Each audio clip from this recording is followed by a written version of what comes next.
Okay, so hello, my name is Miss Longchamp, and her pseudonym is E. Hall. And today we're going to read the box of colors. And our overall objective of the lesson is that the student will be able to identify several events in the text and explain its significance. The student will be able to identify 4 out of 5 multi-syllabic word reading. The student will be able to maintain 98% or more accuracy. The student will be able to apply knowledge of 3 out of 4 comprehension questions. And the student will be able to spell 4 out of 5 multi-syllabic words correctly. So the words that we're doing for vocabulary today are assortment, chartreuse, ignite, roaming, and seizing. The text that we're reading is The Box of Colors by RV staff writer J.C. So before we even get into the reading, the first thing that I would like E. Hall to do is to basically tell me, what do you think that this text is going to be about? Let's make predictions. What do you think it's going to be about? Colors having different actions in a story. Okay. All right, so colors having different actions in the story. And what made you make that inference? Because there's so different type of colors, I don't think they're all going to be doing the same thing. There'll be different events happening. Okay, so it's based on what? What feature did you use to make that? Did you look at an illustration? The title. The title. So she looked at the title and she was able to make an inference, and you believe that it's going to be about different colors, right? Okay, the title is The Box of Colors. The next thing we're going to do is we're going to go to the questions and review the questions. So both of us, we have our own sheet.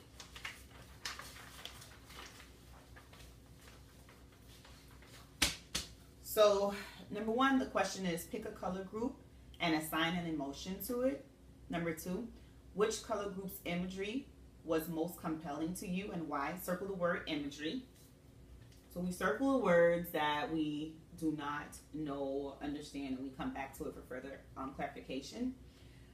Number 3, what is the theme of the story? Circle the word theme. And number 4, how could you apply this theme to real life scenario? So let's first look at the word imagery. You might have some idea of imagery, of what imagery means. So what do you think imagery is? An image or something in your head. Okay, so when you're writing or reading something, it provides okay, you can picture it. Okay, it's in using your senses, right? Utilizing your different senses. For example, I can write that my mom cooked some chicken, and you just like, okay, she cooked some chicken. But if I say my mom cooked this gorgeous meat that had glazed barbecue dripping on the side, and the skin was just the right crisp, and when I bit into it, it was juicy, and all the flavors came gushing out as my salivary glands embraced it, right? You want to taste that chicken, right? Versus, it was just chicken, right? So imagery is using everything, your various senses to basically evoke emotions. So theme, I'm sure you remember theme from previous lessons. What is theme? Theme is what the story is about. Kind of what the story is about. But after you read a story, what message are you left with? That is basically the theme, the moral of the story, the lesson learned. And it's pretty much universal. So for example, if I read a story, I wouldn't say the theme wouldn't be Larry, don't go to the park. It has to be universal. So it might be something like, you've probably heard your parents say, don't talk back to adults, right? Yeah. What comes around goes around. What's another one you probably heard of?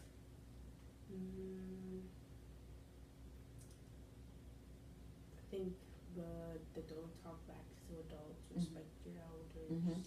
Doing to others as others are doing to you. Treat people the way you want to be treated. Yeah. Okay, so you get it. So basically it's universal, meaning anyone will be able to read it. Anyone will be able to basically get somewhat of the same message from it.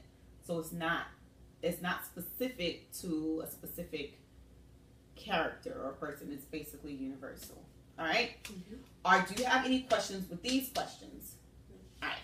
So because this is our first read with this one, you kind of got an idea of what it's going to be about. I'm going to read it to you, but while we're reading, I'm going to stop and ask questions as we do it. Okay? So, and keep in mind the words that we have are assortment, chartreuse, ignite, roaming, and seizing. So before we go into reading, I want to review these words so that when we read, you have somewhat of an idea of what the words mean.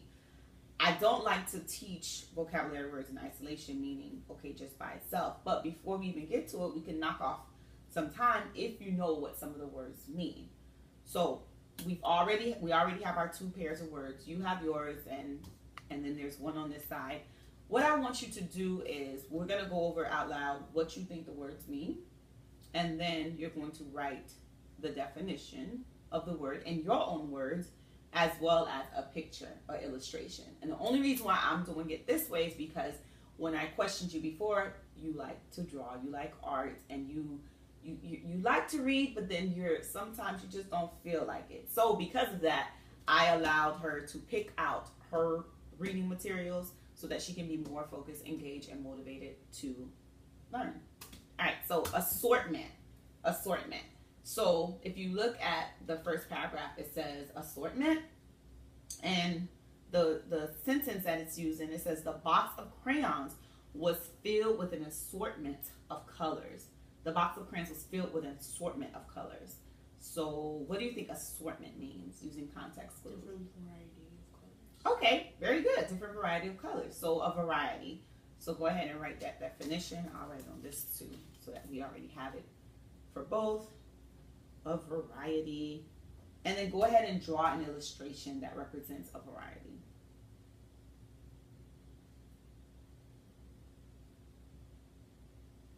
So just draw different things. Yeah. Like different type of shapes and stuff like that. That could be, yes, an assortment of shapes. I like that. Simple assortment of shapes.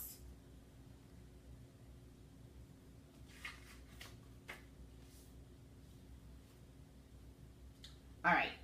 The next word we have is chartreuse. Chartreuse. If you look in paragraph 3, it says, the green crayons disagreed. From shades of the palest moss to vivid chartreuse and the many hues in between, they insisted green was more important. Chartreuse. What do you think chartreuse is? Type of color. Okay, a type of color. What kind? Green. Green. How did you figure that out? Because it was in the sentence about moss. Moss is green. Okay. So the vivid color. So it would be green. Okay, cool. All right, so go ahead and write that down, the definition.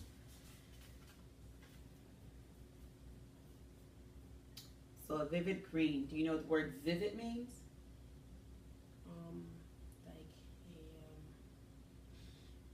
If something is vivid. Darker, or I think like a darker green. A darker green. It says the palest moss. Pale means very what? Oh. Light. To a vivid green. So dark, but more of a bright, like right attention. So I can even give you an example. I'll show you an example of, we said chartreuse. When you finish right now, I'm just going to show you, give you an example of what it looks like so you'll know next time you see it. There it is. It's kind of like a green apple, right? Mm-hmm. Yeah, it's kind of like a green apple. All right, so chartreuse. All right, so you wrote down, you drew your picture. What did you draw your picture of? The nail polish. Oh, nail polish. A nail polish, but then you would have to put a color on it, right? So green apple nail polish or something like that. That's a good idea.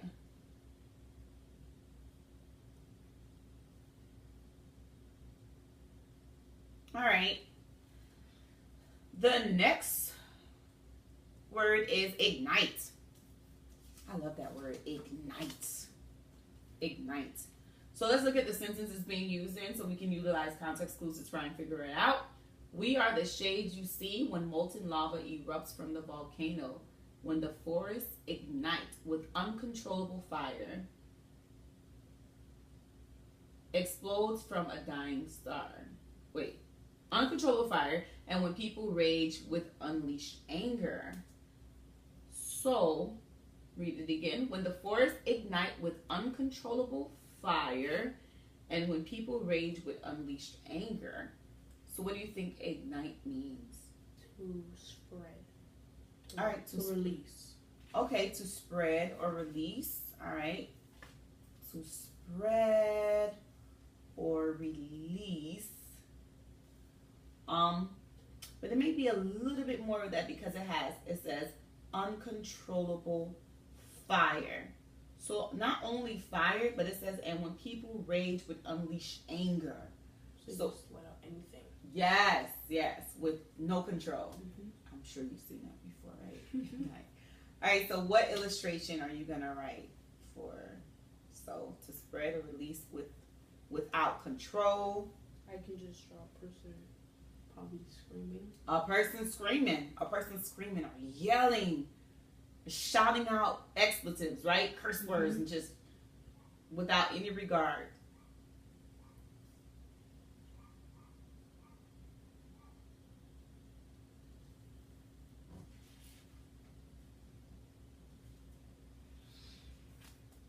All right, so that's ignite. The next word we have is roaming. Roaming. It says, imagine no beavers building dams, no buffaloes roaming the plains, no bears catching wild salmon in the streams, and no little puppies at play. Roaming. What do you think roaming? Roaming through the forest, going through, running. Okay. So, roaming through, you said walking through the forest. But it's not only in the forest, so how can you make it more general? You can roam through a store. Okay, so roaming through a store. So just basically walking around, right? Mm-hmm. Just kind of like, I'm just roaming. Like your telephone sometimes roams, right? If you're out of area, since I know you're into cell phones and technology. So what would you give for illustration for roaming?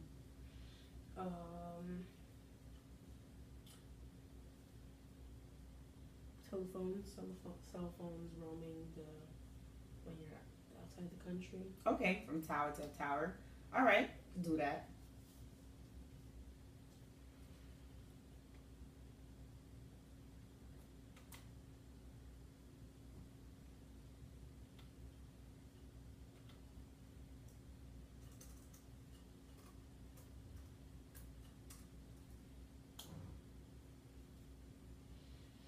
So you kind of like don't really have nowhere to go. You're walking aimlessly, wide area, just walking. All right. And last but not least, we have seizing or seize, to seize. What do you think that means? Let's look at the sentence. How would they decide? Seizing the opportunity, the orange crayon spoke up. Seizing the opportunity. Taking hold of. Okay, taking hold of. Taking hold of. And what would you give for illustration? What would you draw for that? Let's picture like so. Probably somebody holding a application or something. Make sure they keep tight of it because they may or may not really want the opportunity. Okay, so holding a picture of a person holding the application in reference to seizing, that means that they are going to take hold of this so that they can get the what? Get the job, right? Okay. What about sports? Because I know you love sports.